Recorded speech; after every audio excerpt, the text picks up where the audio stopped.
नमस्कार दोस्तों, एजुकेशन 24 में आपका स्वागत है। दोस्तों आज के इस वीडियो में आपको बीए फर्स्ट ईयर के फर्स्ट सेमेस्टर में आपका जो सब्जेक्ट है पॉलिटिकल साइंस यानी कि राजनीति विज्ञान, उसके अंदर एग्जाम में कौन कौन से क्वेश्चन आने वाले हैं, इस वीडियो के अंदर मैं आपको एग्जाम में आने वाले क्वेश्चन के बारे में बताऊंगा। सो आप इस वीडियो को ध्यान से देखिएगा ताकि एग्जाम में आने वाले क्वेश्चन के बारे में आपको पता चल सके।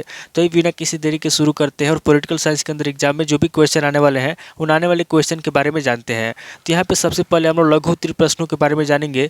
तो लघु उत्तरीय प्रश्नों में पहले प्रश्न की बात की जाती है। आपका पहला प्रश्न दिया हुआ है, प्राचीन भारतीय चिंतन की प्रमुख विशेषताएं बताइए।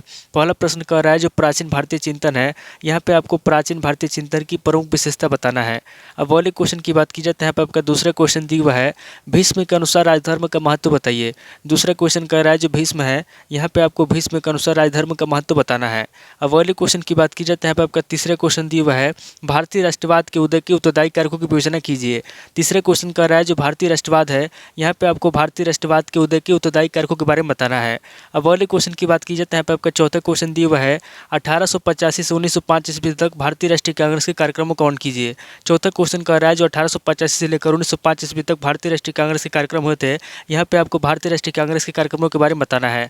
अब वाले क्वेश्चन की बात की जाती है। यहाँ पे आपका पांचवा क्वेश्चन दिया हुआ है, कैबिनेट मिशन योजना पर संक्षिप्त टिप्पणी लिखिए। पांचवा क्वेश्चन कह रहा है जो कैबिनेट मिशन योजना है, यहाँ पे आपको कैबिनेट मिशन योजना पर संक्षिप्त टिप्पणी लिखना है।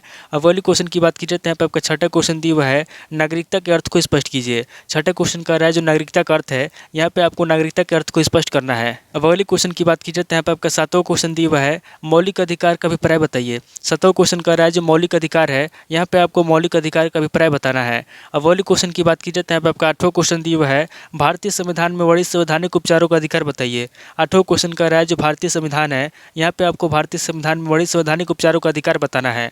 अब अगले क्वेश्चन की बात की जाती है। यहाँ पे आपका नौ क्वेश्चन दिया हुआ है, नीति निषेध तत्वों की उपयोगिता बताइए।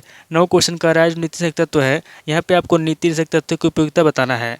अब अगले क्वेश्चन की बात की जाए तो यहाँ पे आपका 10वां क्वेश्चन दिया हुआ है, राष्ट्रपति की संकटकालीन शक्तियाँ बताइए। 10वां क्वेश्चन कह रहा है जो राष्ट्रपति है, यहाँ पे आपको राष्ट्रपति की संकटकाल की शक्तियाँ बताना है। अब अगले क्वेश्चन की बात की जाए तो यहाँ पे आपका 11वां क्वेश्चन दिया हुआ है, अनुच्छेद 356 का वर्णन कीजिए। 11वां क्वेश्चन कह रहा है जो अनुच्छेद 356 है, यहाँ पे आपको अनुच्छेद 356 के बारे में बताना है। अब अगले क्वेश्चन की बात की जाए तो यहाँ पे आपका 12वां क्वेश्चन दिया हुआ है, राज्यसभा के कार्यों की विवेचना कीजिए। 12वां क्वेश्चन कह रहा है जो राज्यसभा के कार्य हैं, यहाँ पे आपको राज्यसभा के कार्यों की विवेचना करना है।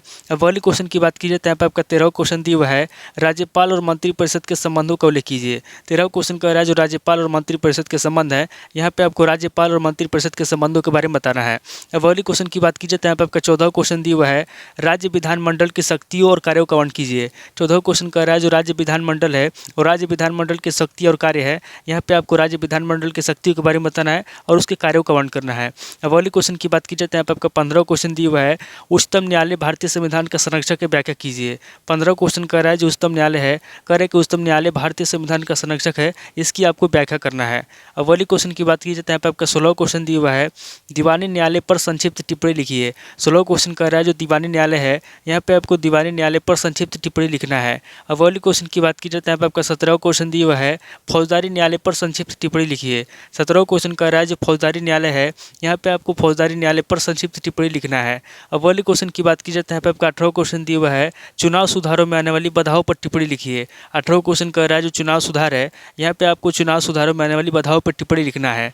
तो टोटल आपके 18 क्वेश्चन हो गए जो आपसे लघु उत्तरीय प्रश्न में पूछे जाएंगे। अब आगे हम लोग दीर्घ उत्तरीय प्रश्नों के बारे में जानेंगे। तो यहाँ पे दीर्घ उत्तरीय प्रश्नों में पहले प्रश्न की बात की जाए तो यहाँ पे आपका पहला प्रश्न दिया हुआ है, प्राचीन भारतीय राजनीतिक परंपरा की विभिन्न अवधारणाओं की विवेचना कीजिए। पहला क्वेश्चन कह रहा है जो प्राचीन भारतीय राजनीतिक परंपरा है, यहाँ पे आपको प्राचीन भारतीय राजनीतिक परंपरा की विभिन्न अवधारणाओं के बारे में बताना है।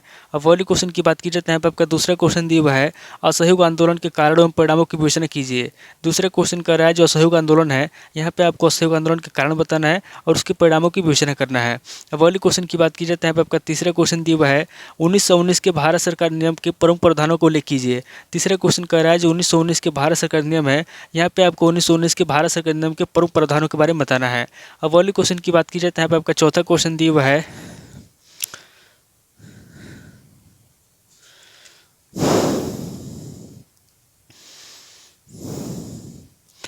नागरिकता से आपका क्या तात्पर्य है, नागरिकता कैसे प्राप्त होती है। नागरिकता से आपका क्या तात्पर्य है, नागरिकता कैसे प्राप्त होती है और किस प्रकार विलुप्त हो जाती है। चौथा क्वेश्चन कह रहा है जो नागरिकता है, यहाँ पे आपको बताना है कि नागरिकता से आपका क्या तात्पर्य है, उसके बाद आगे आपको बताना है कि नागरिकता कैसे प्राप्त होती है और किस प्रकार विलुप्त हो जाती है। अब वाली क्वेश्चन की बात की जाए तो यहाँ पे आपका पांचवा क्वेश्चन दिया हुआ है, संविधान द्वारा प्रदत्त स्वतंत्रता के अधिकार की विवेचना कीजिए। पांचवा क्वेश्चन कह रहा है जो संविधान है, यहाँ पे आपको संविधान द्वारा प्रदत्त स्वतंत्रता का अधिकार बताना है। अब वाली क्वेश्चन की बात की जाए तो यहाँ पे आपका छठा क्वेश्चन दिया हुआ है, भारतीय संविधान में उल्लिखित राज्य के नीति निषेध तत्वों की समीक्षा कीजिए। छठा क्वेश्चन कह रहा है जो भारतीय संविधान है, यहाँ पे आपको भारतीय संविधान में उल्लिखित राज्य के नीति तत्वों के बारे में बताना है। अब वाली क्वेश्चन की बात की जाए तो यहाँ पे आपका सातवां क्वेश्चन दिया हुआ है, भारतीय संविधान में संशोधन की प्रक्रिया की विवेचना कीजिए। सातवां क्वेश्चन कह रहा है जो भारतीय संविधान है, यहाँ पे आपको भारतीय संविधान में संशोधन की प्रक्रिया के बारे में बताना है। अब वाली क्वेश्चन की बात की जाए तो यहाँ पे आपका आठवां क्वेश्चन दिया हुआ है, भारत के राष्ट्रपति की निर्वाचन पद्धति तथा अधिकार एवं कार्यों की व्याख्या कीजिए। आठवां क्वेश्चन कह रहा है जो भारत के राष्ट्रपति है, यहाँ पे आपको भारत के राष्ट्रपति की निर्वाचन पद्धति बताना है तथा उसके अधिकार एवं कार्यों की व्याख्या करना है। अब वाली क्वेश्चन की बात की जाए तो यहाँ पे आपका नौ क्वेश्चन दिया हुआ है, प्रधानमंत्री की नियुक्ति कैसे होती है, उसके कार्यों की विवेचना कीजिए। नौ क्वेश्चन कह रहा है जो प्रधानमंत्री है, यहाँ पे आपको बताना है कि प्रधानमंत्री की नियुक्ति कैसे होती है, उसके बाद आगे आपको उसके कार्यों की विवेचना करना है।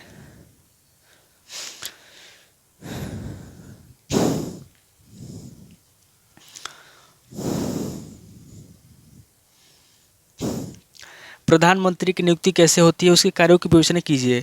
नौ क्वेश्चन कह रहा है जो प्रधानमंत्री है, यहाँ पे आपको बताना है कि प्रधानमंत्री की नियुक्ति कैसे होती है, उसके बाद आगे आपको उसके कार्यों के बारे में बताना है। अब वाली क्वेश्चन की बात की जाए तो यहाँ पे आपका दसवां क्वेश्चन दिया हुआ है, राज्यसभा के कार्यों तथा शक्तियों का परीक्षण कीजिए। दसवां क्वेश्चन कह रहा है जो राज्यसभा है, यहाँ पे आपको राज्यसभा के कार्य बताना है तथा उसकी शक्तियों का परीक्षण करना है। अब वाली क्वेश्चन की बात की जाए तो यहाँ पे आपका 11वां क्वेश्चन दिया हुआ है, संसद में कानून निर्माण प्रक्रिया का वर्णन कीजिए। 11वां क्वेश्चन कह रहा है जो संसद है, यहाँ पे आपको संसद में कानून निर्माण प्रक्रिया के बारे में बताना है। अब वाली क्वेश्चन की बात की जाए तो यहाँ पे आपका 12वां क्वेश्चन दिया हुआ है, राज्य मंत्रिपरिषद के अधिकार एवं कार्यों का वर्णन कीजिए। 12वां क्वेश्चन कह रहा है जो राज्य मंत्रिपरिषद है, यहाँ पे आपको राज्य मंत्रिपरिषद के अधिकार बताना है और उसके कार्यों का वर्णन करना है। अब वाली क्वेश्चन की बात की जाए तो यहाँ पे आपका 13वां क्वेश्चन दिया हुआ है, विधान परिषद की रचना एवं कार्यों की विवेचना कीजिए। 13वां क्वेश्चन कह रहा है जो विधान परिषद है, यहाँ पे आपको विधान परिषद की रचना के बारे में बताना है और उसके कार्यों की विवेचना करना है।